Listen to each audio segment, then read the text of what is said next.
Dan selanjutnya saya mohon izin untuk perkenalkan pembicara kita yang tidak kalah hebatnya juga, pembicara kedua, yaitu adalah Bapak Diki Nugraha selaku ESG Transformation Manager dari PT Harita Group.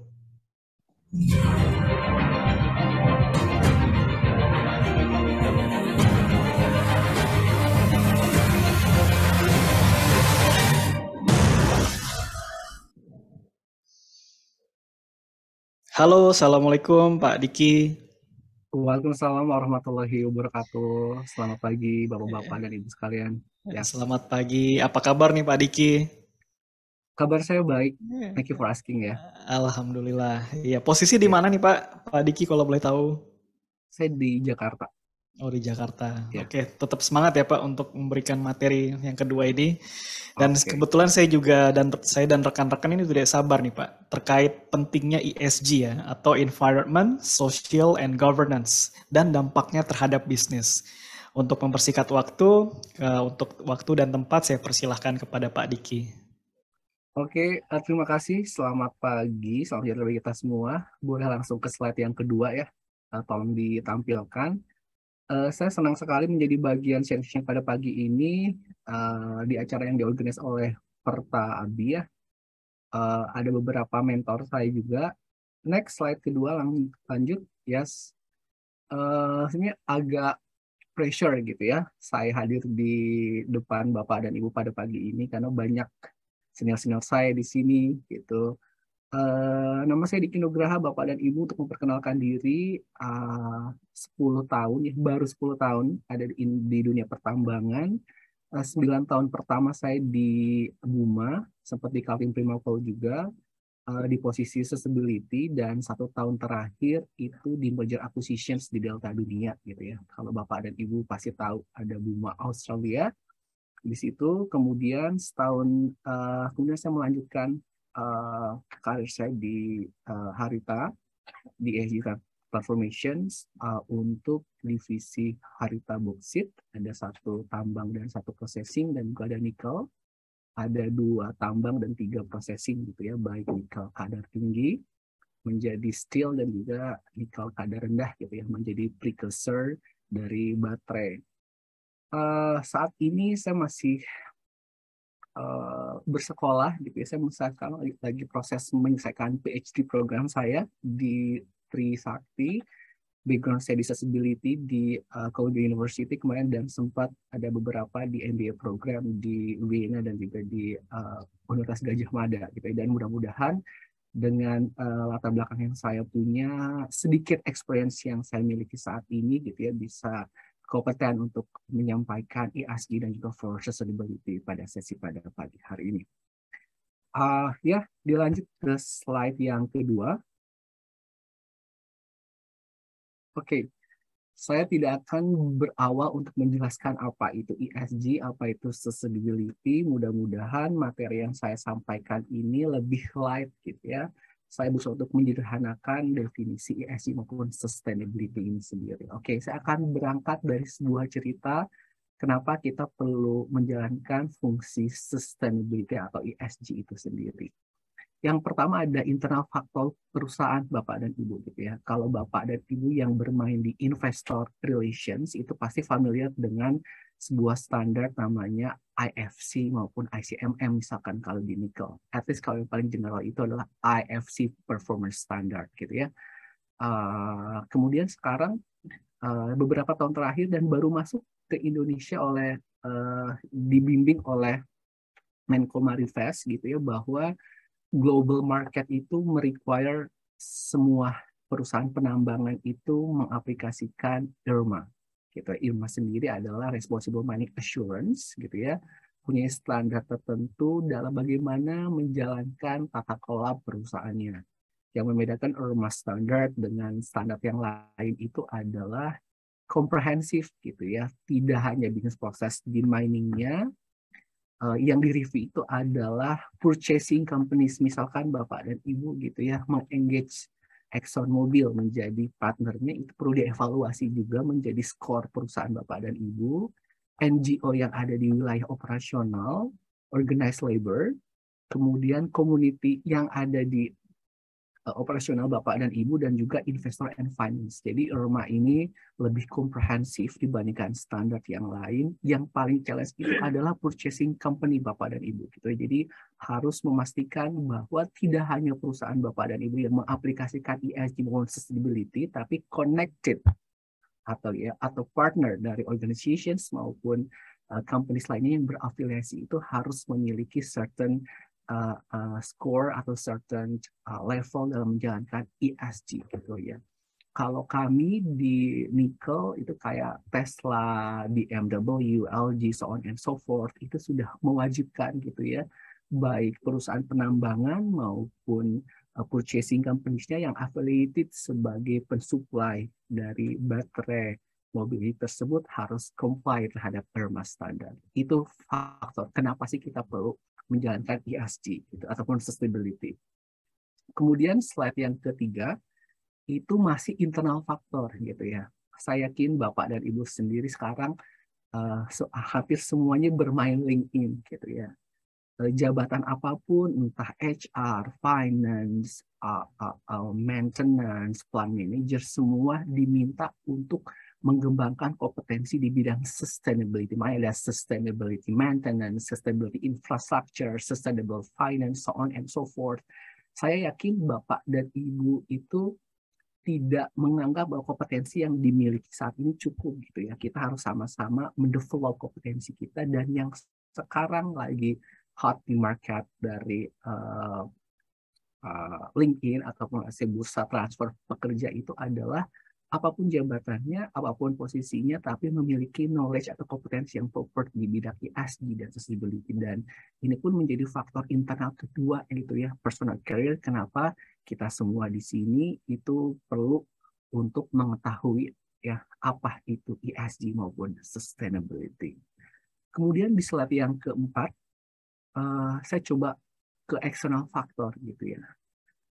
During pandemic, banyak perusahaan internasional, contohnya ada di Nigeria dan juga di PG&E yang bangkrut gitu ya, karena mereka semua tidak bisa mengaplikasikan ESG maupun sustainability di organisasi mereka. Mas Diki ini contohnya terlalu ngawang-ngawang gitu ya. Coba kita cari take a look another examples gitu. Ada dua perusahaan besar di Indonesia, Sariwangi dan Nyonya Menir gitu ya, yang sama-sama tidak bisa sustain karena mereka tidak bisa mengaplikasikan ESG atau tadi sempat di awal dibahas ada video yang mention VUCA gitu ya, bahwa sekarang kita lagi dalam kondisi volatile, uncertain, complex, ambiguity. Kemudian salah satu solusinya ada yang sempat mention bahwa improvement itu adalah karakter, bukan business impact gitu. Itu pun menjadi salah satu area kenapa kita sebagai pribadi, perusahaan maupun industri itu perlu mengenal apa itu ESG dan juga sustainability. Dan saya yakin sampai slide yang keempat ini gitu ya, kita semua sudah tahu seberapa penting gitu, baik kita untuk personal career, internal perusahaan maupun external market sendiri. Kenapa kita perlu menjalankan apa itu ESG or sustainability. Oke, di slide yang kelima, saya baru nih akan menginformasikan bahwa saya yakin tidak ada satupun dari para peserta yang hadir pada pagi ini ingin gitu ya, bahwa kejadian-kejadian buruk, bangkrutnya sebuah organisasi, bangkrutnya sebuah perusahaan itu terjadi di tempat yang kita sayangnya atau cintai ini gitu ya. Sampai kita akhirnya tidak bisa melanjutkan personal career kita. Nah, di slide ke-6 baru saya akan menginformasikan. Tadi sempat di spill out gitu ya sama Mas Edwananta bahwa ESG itu stand for Environmental, Social, and Governance, atau dalam bahasa Indonesia itu adalah lingkungan, sosial, dan tata kelola gitu. Saya tidak akan membahas apa itu definisinya karena dari sisi namanya saja sudah bisa ketebak gitu ya. Tanggung jawab perusahaan terhadap lingkungan, sosial, dan tata kelola. Lalu hubungannya apa dengan risk maupun resilience tentang sustainability? Belum, masih di slide yang ke-6 gitu ya. Misalkan gitu ya, ketika kita memaintain gitu ya. Yang paling familiar sama bapak-bapak itu adalah kita mengalokasikan oil bekas atau grease bekas ya, di mana oil bekas itu per 1 liter itu setara dengan 40,2 kilogram emisi karbon dioksida gitu ya, yang bapak-bapak hasilkan per 1 liter is equal to, kalau kita reverse ke greenhouse gas protocol gitu ya. Kalau kita maintain gitu ya lingkungan ini dengan baik, berarti kan operasional pun akan lebih long term gitu ya. Bisa Bapak bayangkan bagaimana keadaan kerja 5R, workshop Bapak-bapak, terus banyak cecaran dan lain sebagainya gitu. Tentunya dalam bekerja pun membutuhkan waktu MTTR yang jauh lebih lama misalkan. Itu dasar kenapa kita perlu ke aware sama lingkungan. Contoh kecil. Contoh lainnya di bidang sosial, kita harus manage keinginan komunitas dan juga pekerja kita. Kalau perusahaan tidak menganggap contohnya employees most valuable asset for example gitu ya, mungkin akan ada demo dari community, demo dari pekerja yang akhirnya akan terhambat operasional perusahaan. That's why kenapa sosial baik internal pekerja maupun community itu hal yang penting di mata ESG. Dan yang terakhir good corporate governance gitu ya. Siapa mengerjakan apa, responsibility-nya apa, bisa Bapak bayangkan gitu ya, kalau let's say misalkan mekanik digger gitu ya, tidak tahu tugas tanggung jawabnya apa, dia pun mengerjakan hauler juga, atau a small group equipment, so on and so forth gitu ya. Seberapa chaos gitu ya, sebuah organisasi atau section plan atau maintenance itu sendiri ketika tidak di-define tanggung jawabnya apa, bagaimana cara melakukan, tidak berperilaku melanggar norma dan lain sebagainya. Nah, dan ketiga ini kita sebut namanya ESG, gitu, di mana faktor internal, eksternal, lingkungan sosial yang beranggapan bahwa itu ada, kalau saya boleh meng-highlight gitu ya, sustainable finance, finance 4.0 gitu ya. Itu udah it's so yesterday kalau teman-teman accounting atau finance itu finance 1.0 gitu ya, yang menganggap bahwa ESG ini adalah cost center gitu. ESG ini adalah investment gitu ya, bahwa apa yang kita keluarkan hari ini merupakan investasi di masa yang akan datang supaya bisnis kita lebih sustain, lebih resilient gitu ya. Di tempat sekolah saya sekarang gitu ya, saya paling suka mata kuliah namanya sustainable finance gitu. Jadi ada sekelompok orang-orang finance yang udah outside in, yang sudah berpikir terbuka lebih kurang 10 tahun terakhir gitu ya, yang sudah tidak menganggap lagi bahwa dana yang dikeluarkan untuk environmental, social, and governance itu sebagai beban perusahaan gitu. Makanya that's why kenapa ketika Bapak Ibu yang mungkin sering berinteraksi sama investor gitu ya, ataupun if you are going to issuing bonds or green bonds atau memperpanjang kontrak gitu, ataupun mau pitching new investor, yang pasti akan ditanya itu adalah apa komitmen ESG atau sustainability yang dituangkan ke dalam ESG report ataupun sustainability report. Itu ya pasti ditanya pertama gitu ya. Selanjutnya di slide yang ke-7 gitu. Nah, mungkin sekarang agak bingung terus apa bedanya CSR, apa bedanya ESG, dan bedanya SDGs or Sustainable Development Goals gitu ya. Jadi CSR ini fokusnya ke people, profit, and planet. Saya yakin ini sangat familiar di telinga Bapak dan Ibu gitu ya, 3Ps, tapi tidak memasukkan spesifik fokus area. Sedangkan ESG ini bagiannya environmental, sosial, dan corporate governance, tapi tidak memasukkan performance metric maupun komitmen SDGs. Sustainable Development Goals itu adalah 17 tujuan berkelanjutannya United Nations. Makanya kalau Bapak dan Ibu lihat, hampir semua framework dari ESG konsep seperti itu ada SDGs-nya gitu ya. Nah, ketika internal perusahaan menjalankan CSR, ESG maupun SDGs itu akan membentuk sebuah fungsi namanya sustainability gitu. Jadi kita pun membutuhkan kombinasi dari semua ini untuk mendorong perubahan yang efektif, di mana si CSR nih memberikan sentimen dan tujuan, ESG menyediakan metrik perusahaan yang lebih luas dan keselamatan, dan juga SDGs ini menawarkan perspektif global dilaporkan GRK-nya gitu. Selanjutnya di slide yang ke-8, Bapak dan Ibu. Nah, ini dia. So, ini apa yang paling membedakan ESG and sustainability? Ini menjadi salah satu slide yang paling penting dari sesi saya pagi hari ini. Intinya, sustainability adalah inside out, dari dalam keluar. Tuh, inisiatif apa saja yang Bapak dan Ibu lakukan terkait ESG gitu ya, itu namanya sustainability. Jadi Bapak dan Ibu sekarang yang ada di sini semuanya menjalankan fungsi sustainability gitu ya. Inisiatif improvement apapun yang mendukung keberlanjutan sustainability. Sedangkan ESG itu adalah outside in, dari luar ke dalam. Jadi makanya ada beberapa perusahaan yang mention divisinya sustainability, biasanya dia punya bisnis proses yang menjalankan seperti teman-teman yang ada di maintenance ataupun CSR lingkungan, itu ada sustainability. Sedangkan ESG ini biasanya adalah divisi yang tidak punya bisnis proses seperti tempat saya yang sekarang, tapi saya mengadopt pestle analysis dari market, kemudian investor standar, melihat bagaimana kondisi strateginya global, kemudian kita simplifikasi gitu ya, menjadi sebuah laporan-laporan yang dapat dipahami. Misalkan, dalam saat saya menuangkan ESG report ataupun sustainability report, saya tidak mungkin menginformasikan MTTR-nya sekian jam, MTBS-nya sekian jam, atau failure hour-nya sekian jam. Saya perlu mengkonvert gitu ya, bahasa-bahasa yang operasional yang Bapak-Bapak dan Ibu sering gunakan menjadi bahasa yang dimengerti oleh investor. That's our challenge. Itulah challenge kami di ESG gitu ya.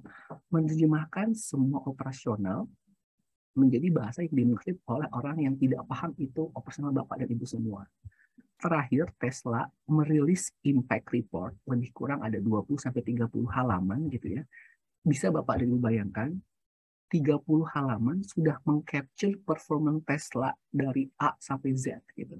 Itulah challenge dari kami di bagian ESG. So, pembagian peran dan tanggung jawabnya silakan Bapak dan Ibu fokus di fungsi peran sustainability asalkan 3. 1, pastikan semua aktivitas tercatat. Gitu ya. Saya berbuat baik, improvement apa, dan ini itu harus tercatat. Yang kedua adalah setelah tercatat, memastikan bahwa datanya valid. Jangan sampai data dan Bapak Ibu yang punya itu datanya tidak valid sehingga juga jump gitu ya. Dan yang terakhir, setelah valid itu, ketika ada temuan, itu harus diimprove. Kenapa harus diimprove? ESG maupun sustainability tidak mewajibkan certain value standar atau yang harus di-achieve. Misalkan, it's okay, tahun ini gas rumah kaca emisi Bapak Ibu 1 juta ton emissions greenhouse gas gitu ya. Tapi tahun depan upaya apa yang untuk dikurangi?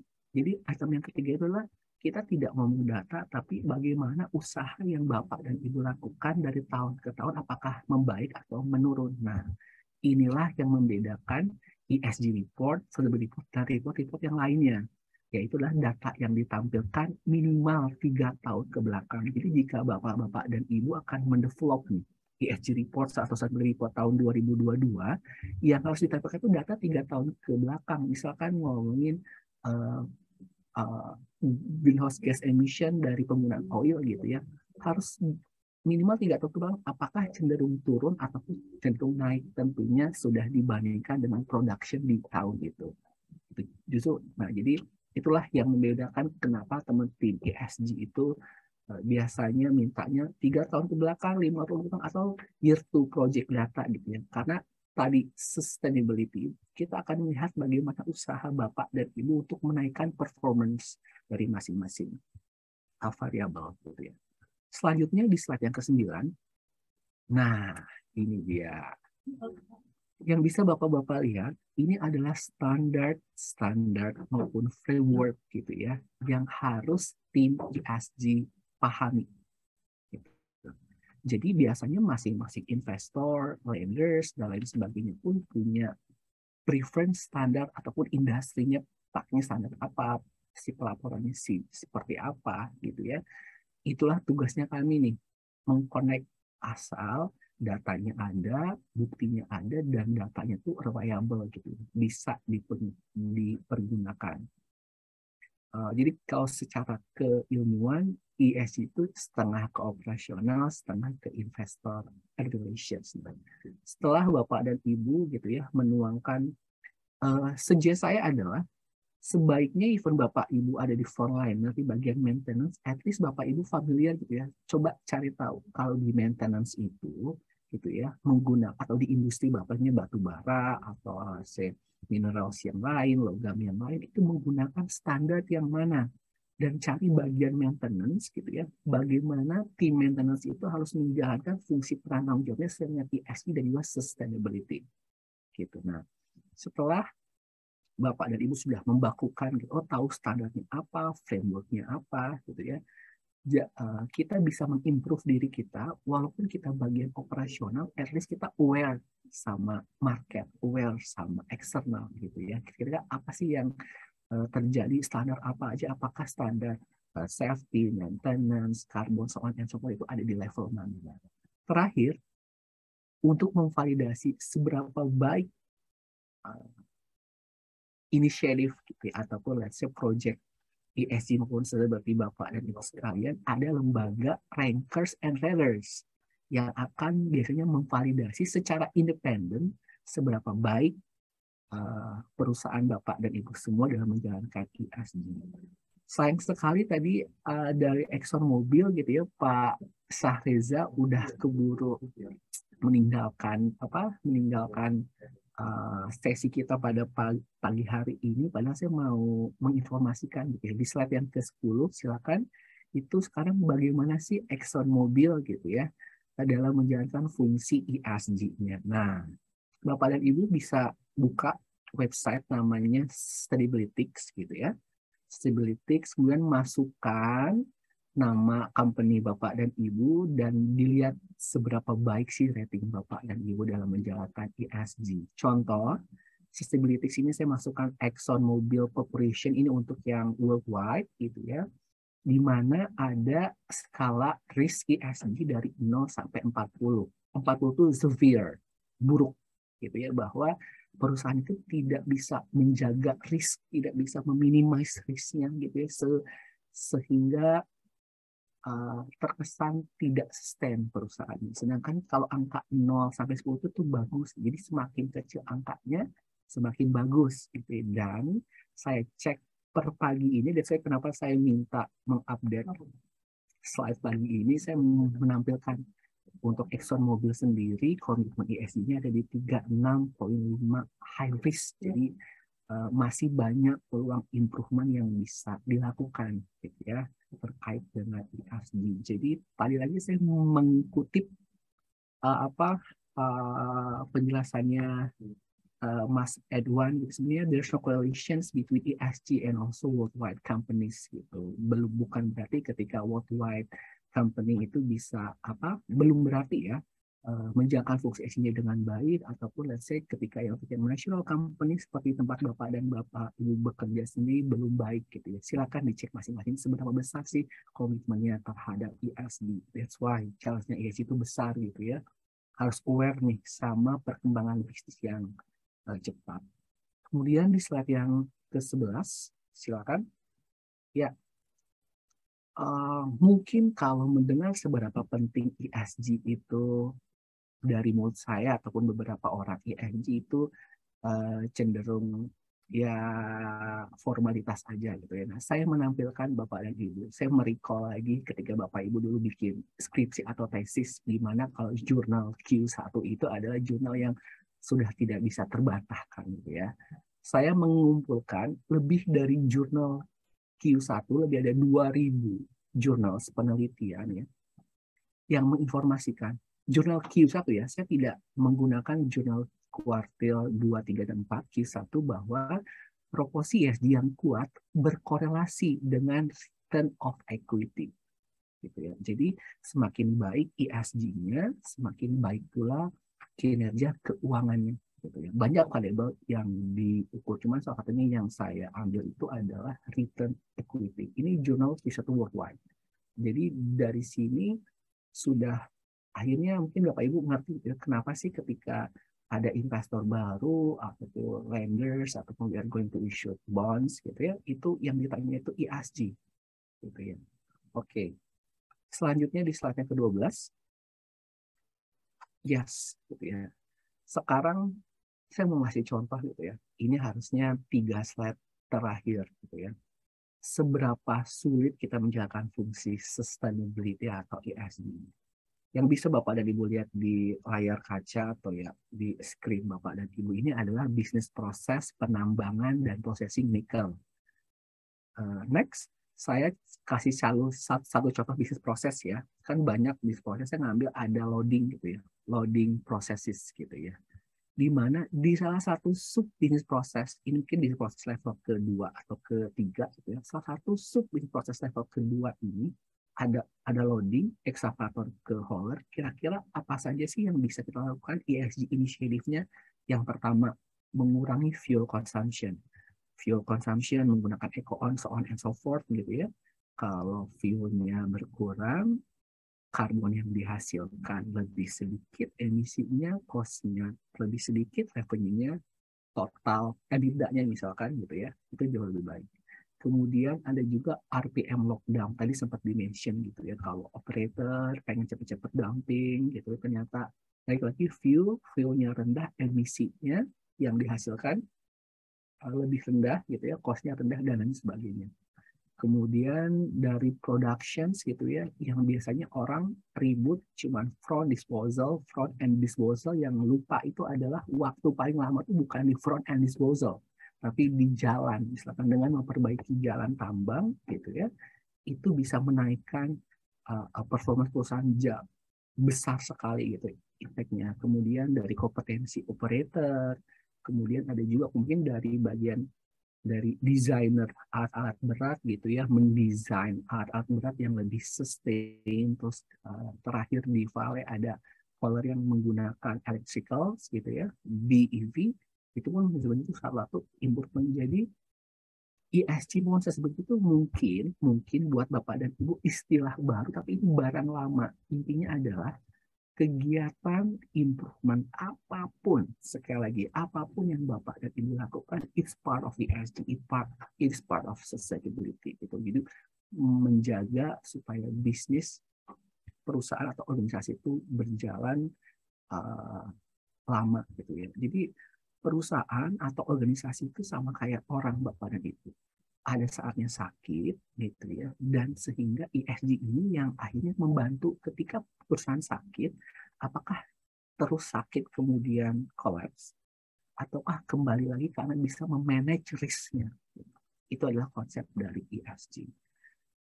Slide berikutnya, slide yang ke-13. Ya, jadi apapun yang berkaitan dengan improvement, improvement itu akan menunjukkan, akan melead gitu ya, mengarahkan ke cost efisiensi dan akan berimpact ke greenhouse gas emissions yang jauh lebih rendah dan ujungnya ke sustainability gitu.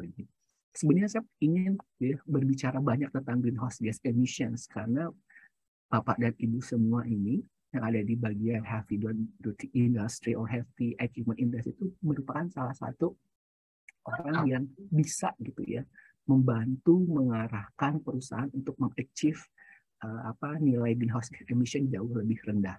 Gitu. Oke, selanjutnya di slide saya yang terakhir.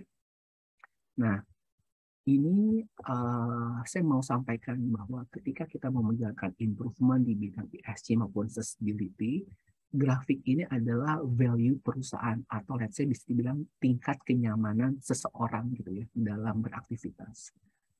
Next. Nah, ketika kita menjalankan improvement, it's okay kalau banyak orang yang tidak nyaman. It's okay kalau biasanya ke kantor pakai yang sederhana, bawa sudah disediakan aqua gelas yang ada di pack meal gitu ya, plastik gitu ya. Ketika misalnya ada improvement sederhana, membawa tumbler dari mass gitu ya, orang akan merasa tidak nyaman dan value organisasi itu akan cenderung turun karena ada cost di depan gitu ya. Apalagi orang finance lihat, lu ini apa sih cost lagi gitu ya. Itu wajar kalau ada value organisasi yang turun. Tapi ketika sudah beberapa lama menjalankan improvement, next lagi selanjutnya, nah ada sebuah waktu bahwa tingkat kenyamanan orang, karyawan, komunitas, ataupun value industri akan kembali ke titik awal. Oh, semua sudah, let's say kayak contoh yang tadi, semua sudah bawa tumbler, gitu ya. Semua sudah nyaman dengan kondisi yang sekarang, dan selanjutnya, dan di bagian akhir, gitu ya, nanti value organization itu akan jauh lebih tinggi lagi. Even ada cost yang di luar di bulan pertama, tapi ternyata kita sudah tidak bisa menurunkan, gitu ya. Membeli air kemasan, let's say, sampah yang dihasilkan maupun karbon emisi. Nah, jangan jadi anggapan bahwa saat Bapak dan Ibu sekarang bernafas gitu ya, ataupun attending these sessions itu tidak menghasilkan emisi gitu ya. Laptop yang digunakan itu running emissions, atau let's say saat Bapak dan Ibu makan sebuah apel yang ada di pack meal itu pun menghasilkan emisi. Apakah Bapak bayangkan transportasi dari let's say buahnya dari Sumatera ke Kalimantan atau dari kantin ke tempat Bapak sekalian berada menggunakan LVO vehicles, itu kan menghasilkan emisi. Jadi setiap aktivitas dari kita itu adalah menghasilkan emisi yang impactnya terhadap lingkungan, sosial, dan juga governance. Jadi kalau nanti Bapak dan Ibu akan melakukan morning briefing besok pagi, ajak gitu ya tim yang melakukan improvement, tidak perlu mensosialisasikan apa itu definisi ESG maupun sustainability. Yang pasti yang Bapak dan Ibu perlu pahami, improvement kecil apapun itu merupakan bagian dari ESG dan juga sustainability. Dan salah satu parameter yang diukur, kalau yang bisa saya ingat gitu ya, dari teman-teman maintenance itu adalah bagian emisi yang dihasilkan, greenhouse gas emission, carbon dioxide gitu ya. Kayak 1 kilogram grease itu is equal to 40,2 kilogram carbon dioxide, ataupun 1 liter oil itu is equal to 40,1. Nah, ini semua aktivitas, sampah yang didumping, air yang digunakan, air permukaan, itu semuanya menghasilkan emisi. Jadi improvement apapun itu ya merupakan bagian dari ESG. Yes, itu dia materi yang bisa saya sampaikan gitu ya. Tentunya banyak yang belum saya cover kalau kita mau ESG maupun sustainability, tapi mudah-mudahan di perjumpaan kali ini bisa memberikan gambaran, dan saya sangat senang kalau Bapak dan Ibu kita bisa lanjut berkomunikasi di lain yang berbeda. Terima kasih, all over to you, Mas Edwananta. Oke, terima kasih Pak Diki. Oke, rekan-rekan semuanya, materi kedua kita telah selesai dengarkan bersama. Terima kasih sekali lagi untuk Bapak Diki untuk bahasan materinya. Bahasannya sangat bermanfaat sekali untuk kita semua. Yang poin yang saya tangkap tadi adalah dengan program ESG yang efektif, itu ternyata mampu untuk reduce cost dari suatu bisnis ya, sehingga bisnis itu bisa sustain, bisa lebih sustain lagi ke depannya, seperti itu. Saya mohon izin untuk men-summarize dari yang Bapak Diki sampaikan secara sekilas. Jadi untuk saat ini ya, untuk dunia pertambangan dan processing industry itu menggunakan IRMA atau Responsible Mining Assurance is an independent third party verification sebagai standar untuk mengakses potential partner commitment mereka yang related kepada ESG tadi. Nah, tadi juga disampaikan bahwa ternyata banyak sekali ya perusahaan itu yang going bankrupt just because mereka tidak komitmen terhadap ESG seperti itu. Dan ESG Transformation Department tadi itu membantu menerjemahkan bahasa operasional dan teknikal ke dalam bahasa yang mudah dimengerti dan dipahami oleh investor, pemegang saham, bank, dan lembaga keuangan lainnya dengan mengacu kepada standar tertentu. Kurang lebih seperti itu summary-nya. Baiklah.